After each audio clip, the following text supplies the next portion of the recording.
এখানে আমরা সবাই একত্রিত হয়েছি শুধুমাত্র অন্যায়ের প্রতিবাদ হোক, গুম খুনের প্রতিবাদ হোক, বিষয়টা এটার প্রতিবাদের জন্য নয়। আমাদের এখানে আমাদের উপস্থিতির মূল উদ্দেশ্য হচ্ছে আমাদের বাংলাদেশের পক্ষ থেকে আমাদের অবস্থান হচ্ছে যে কোনো অন্যায়কারীর বিরুদ্ধে।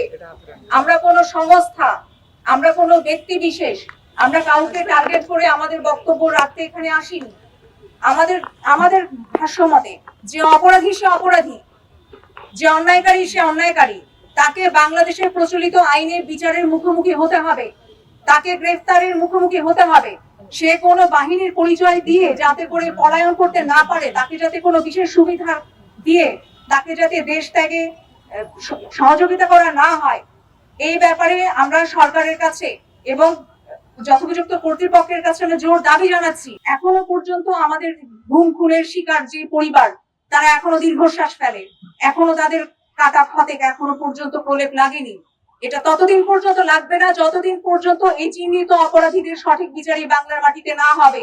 সবার কাছে আমি আবারও আমার পক্ষ থেকে, আমার দলের পক্ষ থেকে এই সমস্ত অন্যায়কারীদেরকে অবিলম্বে গ্রেফতারের মুখোমুখি করে বিচারের ট্রাইব্যুনালে তাদেরকে দাঁড় করানোর জোর দাবি জানিয়ে আমি আমার বক্তব্য এখানে শেষ করছি।